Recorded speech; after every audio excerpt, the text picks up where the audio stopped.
Was thinking about waiting as long as I could until my voice got better. But I realized along the way that that is not real life. And part of why I want to have these conversations and part of why this podcast is important to me and why we're even here is because I want to be able to have real conversations. And the truth is, as I record this, I have been sick for the last 10 days. And the reality is that life doesn't stop just because I'm not feeling well. And my kids don't stop needing me because I'm not feeling well. And my business doesn't stop running because I'm not feeling well. And so, even though I'm not feeling well, I hope that you will bear with me and my voice as we navigate this episode, because today, what I want to talk about is really around this idea of what is a good mother and the definition of being a good mother. Because for me, this idea of what is good mothering is something that was part of why my transition into becoming a mother, becoming an ambitious working mother, was in fact so difficult. Because my definition of what I thought good motherhood was, what I thought being a good mother meant, it's just so different now than it was then. And what I thought it was then was something that didn't really fit for me. It wasn't really what I wanted for myself. It wasn't what I desired for my life. And so I want to take you back on a little bit of a trip today. We're going to go on a journey back to 2016 when I was pregnant with my daughter and running a CrossFit gym. I owned a brick and mortar CrossFit gym for 5 years. I will get into the story of that gym and share some of the learnings of that business and what it was like to have a physical location and children, because that in itself is a totally unique beast. And now I run an online business.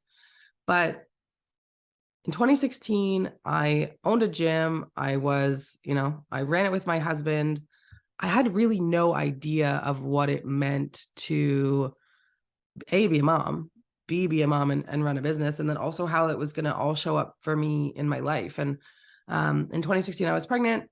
There were some other people in my gym that were pregnant as well. And it was just going to be this big, fun journey. And I knew that entrepreneurship was hard. We had bought a business that was probably about 6 months away from closing if we hadn't have bought it when we did. And so I knew that it was hard. There was a lot of learning that came with being an entrepreneur, a lot of things that were painful, a lot of things that were uncomfortable. But there I was, just pregnant, really, truly unaware of what the world was going to look like for me when my daughter was born. And I knew I was having a girl. I was due in June of 2017, which is when my daughter was born. But really towards the end of 2016 was when I started to have to consider what I thought it was going to look like. And I thought that I was going to have a village. I thought that I was going to have help. I thought there were going to be people around, and that ultimately it was all going to be fine. Fast forward to June 2017, our business was doing a little bit better. I wouldn't say that it was by any stretch thriving. We were still very much in the business. I wasn't in a place where I would call myself a true CEO. I was really working in the business, doing all the sales calls, cleaning the gym, buying toilet paper, coaching the classes. So very much way too in the business to be having a baby. But then my daughter was born, and I didn't have the village. I thought that people would come running, and they didn't. And I didn't have people show up for me. I was very much alone, and I was at home with this baby in a diaper with my gym still running. And there was all of these things that were still going on outside of, trying to figure out how to breastfeed and healing and sleeping and navigating all of the hormones and all of the things that happen to you really when you have a baby. And so for me, I didn't just have that transition of, oh, I'm a mom now, what does this mean? I had this transition of, who am I now, which I think is really common. But also my whole business was running without me. And it was like, this was my identity. This was what I'd spent the last year of my life pouring myself into. And other people were running it. Other people were there. I was missing all of it. It felt like I was missing all of it. And for me, it was really painful. It was really painful to see my business run without me. My husband did a lot of the heavy lifting in the business at the time. And fundamentally, that actually ended up breaking our marriage, for lack of a better word. And I will get into that in another episode, but that transition of really becoming a mother and having a business at the same time was really difficult. And I was, I'm so grateful for the people that we had in our business and so grateful for the employees that we had that kept it running. But for me, it was just trying to understand, like, how do I do this now? I didn't have, nobody really told me that when you breastfeed a baby and when you have a baby, that thing is with you all the time. And I just wasn't ready. For me, I wish that someone had sat me down and been like, Laura, I need you to know that when your baby's born, like, you are not going to be able to be here at the gym. You are not going to be able to perform at the level that you have been performing. You're not going to be killing it in all of the ways that you're used to killing it. And nobody did that for me. And so I try to do that for other people now. But for me, it took a really long time to pull apart what motherhood could be for me and how I could get to a place where I could both be a mom and be a great mom and also be ambitious and run my business and be successful. And for me, that's why this conversation matters. And that's why this podcast exists. And for the little girl that was told that she talked too much growing up, there's a lot of hurdles that I even have to get over just to show up here and create this podcast and have this space with you. But I think the most important piece that I want to dive into and part of why this work is so important to me is because I want you listening to know that you can create and design a version of motherhood that is fulfilling and magical for both you and your children and your family, that doesn't have to look the way that maybe it looked your examples growing up, or it doesn't have to look the way that you've ever even seen. Maybe what you desire as a mother is something that you've never seen an example of yet in your life. And that's okay. And so for me, I really want to dive into some of my growing up and the things that I had around me growing up, and also how I shifted through that. So if you're down for that, that's what we're going to be talking about today. So growing up, I didn't have a lot of examples of working women in my life. I was very fortunate growing up. I did grow up in a relatively privileged environment. We didn't have a lot of struggle. So I wasn't really exposed to women that worked. Certainly I was not exposed to women that were entrepreneurs. And so for me, my idea of what motherhood was, what it meant to be a mom, it meant to stay home. It meant to give up aspects of yourself for your children. It meant really, truly, and if you haven't read Untamed by Glennon Doyle, but it truly meant this martyrdom, right? This sacrifice of all of the things. We're not going to do any of the things that we like or that matter to us because we are moms now. And so that was really what I grew up seeing. I didn't grow up seeing a lot of other working women, and certainly didn't grow up with a lot of entrepreneurial women. I knew of, friends and family friends that we had that worked, but it just wasn't something that I was exposed to a lot. And so growing up, I actually didn't really desire to be a mom. That wasn't something that registered for me. It wasn't what I wanted. I was very career oriented. I'd always cared about, what I deemed success to be. And at the time, my version of success was financial success. It was, having the job, having the fancy car, going to the parties, having the access, having the job that everybody thinks is cool. And I have this vivid memory of being in my 20s and thinking to myself that, the day that I can buy Manolo Blahnik shoes and drive a BMW and not have to worry about it financially, that's when I'll have made it. And I guess by that definition, I did make it, but I was unhappy. I was never happy in that version of what I deemed to be successful. But really, when you think about those formative years and when you make the decision about whether you want to be a mother or not. I was really late into my 20s when I even thought that that was a possibility for me. In my early 20s, growing, certainly as a teenager, in my early 20s, going in through my career, working up in PR firms, going to the parties, having the access, having kids was not something that I'd really ever wanted. I don't know if it wasn't, and to reflect on it, I don't know if it was something that I really didn't want, or I just didn't think was going to be aligned for the life that I desired for myself. What I desired for myself was truly a superficial, materialistic version of success, because that is what had been modeled for me and what I had seen as being successful. People that were successful were people that had material things. And so it wasn't until my late 20s when I met my now husband who was very family oriented and really wanted children, that was something that really even landed on my radar. And I have this memory of being in my corporate job and almost being envious of the women that got to go on maternity leave for a whole year. If you're in Canada, to my American listeners, this is going to sound shocking, but in Canada, you are able to have a year of maternity leave. You can actually have up to 18 months of time off with your child, and your job has to be there when you get back. It's not one of those things where like your job's just gone forever. No, your job has to be there.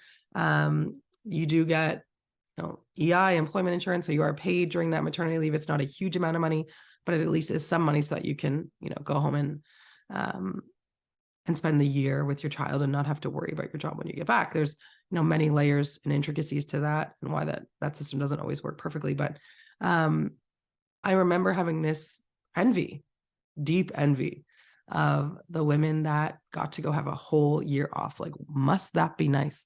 And I had no idea really what was involved in that. And interestingly enough, becoming an entrepreneur, I actually never got that year. When you work for yourself, you don't get maternity leave. So I never really had that I don't want to use the word privilege, but I never had that experience. I never got to mother in the cocoon of a year of maternity leave without anything else pulling at me. And so, but I do have this memory. Of thinking back to when I was in corporate, admittedly, of being jealous of the women that got to take a year off, but also this sense that, the women that got to come to work early or come to work late and leave early because they had to go pick up their children, or they were responsible for their children, must that be nice?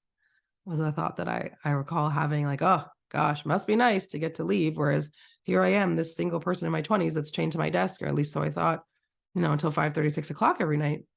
And my goodness, how my perspective has changed. But certainly this idea of what motherhood looked like wasn't something that felt exciting to me until I was in my late 20s. And so at 29, I got pregnant with my daughter.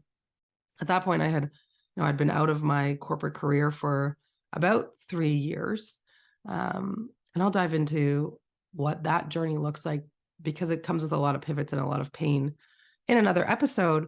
But today I really want to, talk about what that was like, what that shift from single career-driven, career-oriented,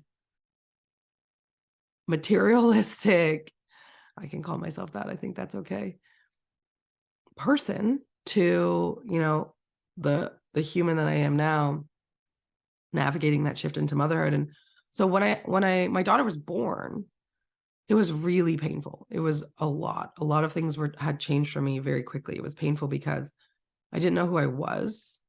Who was Laura now, wrapped up in this sense of what motherhood means? What does it mean to be a mom? Who am I now? I never really thought about my identity through that lens.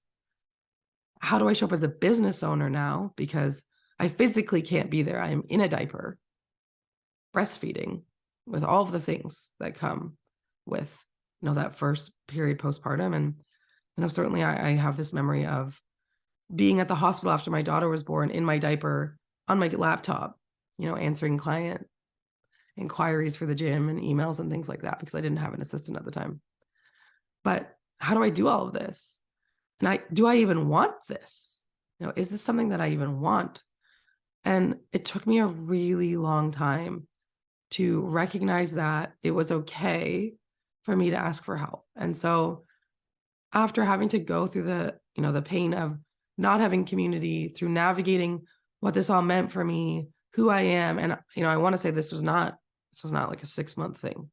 This has really been, oh gosh, my daughter's 5, so a 5.5 year journey. There's an end destination for me here as I talk through this. But when my daughter was about 7 months old, our sort of core person at the gym was leaving. So this was the individual that coached most of the classes. He carried a lot of the weight outside of my husband. He was going to leave. He was going to go and get a big boy job because working full-time at a gym is only profitable for a certain age group. Let's put it that way. And so I had to hire a nanny. I had no other choice. If I wanted to continue my business to run, if I wanted to run my business the way that I knew that it needed to be run, I had to go back into the business. I had to go back and work. And so that came with hiring a nanny. So we hired the nanny. And even that was a really big deal because, like, who am I? I have a 6-month-old baby at home and I am hiring a nanny. I had so much guilt associated with the fact that I was hiring a nanny. It felt like you're supposed to be at home with your infant for a year. That's what you're supposed to do here in Canada. And while I know that that's not reality for people in many places in the world, but even that came with a lot of guilt. And so this idea of, okay, I'm going back to work now at 6 with a 6-month-old. How does that feel? And honestly, there was a part of me that felt pretty relieved to be going back to work, but that really just started the beginning of recognizing that I needed to essentially outsource aspects of my life. And some of that was aspects of motherhood so that I could be the best version of the mother that I could be. Because what happened actually when I went back into the business, I hired this nanny who was incredible. Her name was Taylor. She was with us for 3.5 years. She gave me a big part of my identity back. And what she actually did was, in being at the house and letting me go and run the business and letting me exercise and creating that space, and was really, incredible with our daughter. Our daughter loved her so much. What it did is it gave me the ability to go and feel like myself. It gave me the ability to actually come back and be a more present and more energetic and more involved mother. Because when I wasn't able to do the things that I wanted to do, and for me, the things that are fulfilling for me are typically things that have to do with exercise, things that have to do with my business, to pour into myself. When I had to be 100% present as a mother in those moments, those are the moments where I kind of sucked at it. I had a really hard time. I can say unequivocally, I'm not cut out to be a stay-at-home mother. If you're a stay-at-home mother, you're probably not listening to this podcast. But if that's something you desire for yourself, that's incredible. I don't have the patience for that. That's not what I desire for my life. And even being able to say that out loud, let alone on a podcast episode for anybody to hear, took me a really long time. It took me a really long time to be okay with the fact that I don't have to be with my kids all of the time to be a good mom. And that, in fact, part of the way that I'm a good mom is that I recognize that I need that space for myself to do the things that I need for me so that I can come and be present with them when they are home. And so by definition, for me, being a good mother really starts with taking care of the mother, myself, right? You. Because if you don't take care of you, if you don't take care of yourself, if you don't take care of the needs that you have, it's going to be really hard to pour into anybody else. And so hiring the nanny for me was really that first realization that I don't have to do all of the things. In fact, I can't. And in fact, I'm a happier, more present, human when I outsource aspects of my life. So for me, that was really the beginning of the unraveling of how I defined motherhood and how I defined being a good mother. And now I can proudly say my kids go to an incredible Montessori school now. Our nanny I mentioned was with us for 3.5 years. But part of how I know I'm a good mother is because I work hard to afford to send my children to Montessori school. And I know that, there's privilege there, and I want to acknowledge that privilege. But I think, if you're listening to this and you're trying to navigate, how do I do all of the things? How do I be a good mom? How do I be a good mom and have a business and go to the gym and take care of myself and have friends and hobbies, whatever it may be? I think it's important to remember that you deserve to have space for all of those things. It's not something that you are going to be able to do all of it at once.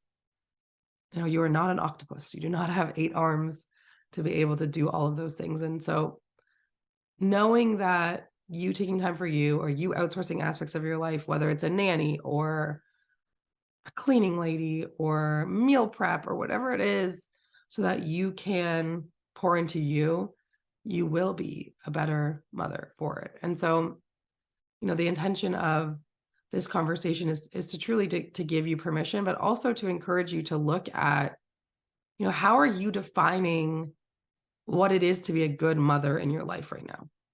How are you defining good motherhood? And is that a definition that you have created? Or is that a definition, is your answer of what good motherhood is really hinged around a definition of motherhood that somebody else has created, that you are trying to morph yourself into fitting into? Because I tried for the better part of a year to morph myself into a version of motherhood that wasn't for me, into a version of motherhood that frankly made me uncomfortable, frankly made me miserable, frankly sent me into therapy and broke my marriage. So I would encourage you to really look at how you define good mothering. And is that a definition that feels really good for you? Is that a definition that aligns for you? Because I think that, that definition changes as my kids get older. It changes as my business grows. It changes as their needs change, and heck, my needs change. I think for me, at the core of it is knowing that if I don't take care of myself, if I don't take care of the things that I need, I can't be present for them. And that isn't a fault of mine. That isn't a flaw. That's just my humanness. And for me, being able to recognize that, my kids get things they need from, that my kids get things that they can't get from me when they go to Montessori. They get things that they can't get from me when they're with my in-laws or they're with my parents. They need more than just me. And I need more than to just be their mom. And that's okay. In order for us to have the fun, to go on the adventures, to do the arts and crafts, which I actually love doing because I used to be camp counselor, but to be there and to truly connect the way that we both need them. We both need to connect, right? I need to connect with them and they need to connect with me. It does require space. And it took me a long time to be okay with that. And so I just want to encourage you to look at how you're defining motherhood, good mothering right now, and ask yourself if that is a definition that is yours, or if that is a definition that you got from somewhere else, and see how there are areas of your life that you can adapt, or things that you can forgive yourself for, or things that you know that you need, that maybe you have guilt around, that you're ready to let go, that you can just let go of. Because if I were to carry the guilt, if I were to carry this idea that I am not a good mother because I choose to have a business, I choose to work, I choose to show up for other people, I choose to exercise, I choose to pour in myself, and then I choose to send them to daycare rather than having them home with me all day, that would crush me. That would be too heavy a burden to carry. And so I think that, there is choice in deciding, what version of motherhood you want to own. And you can you can agree and you can be aligned with sort of how I define it, or you cannot. You can define it another way. And that's okay. I want to invite you to just think about how you want to show up as a mother. And I think that, my hope is that this podcast will continue to be a vehicle for you to explore that further, a vehicle for you to really see how different women are defining what is good mothering, defining what is good ambition, good ambitious mothering, and how to navigate all of it. And I'm so grateful that you are along for the ride.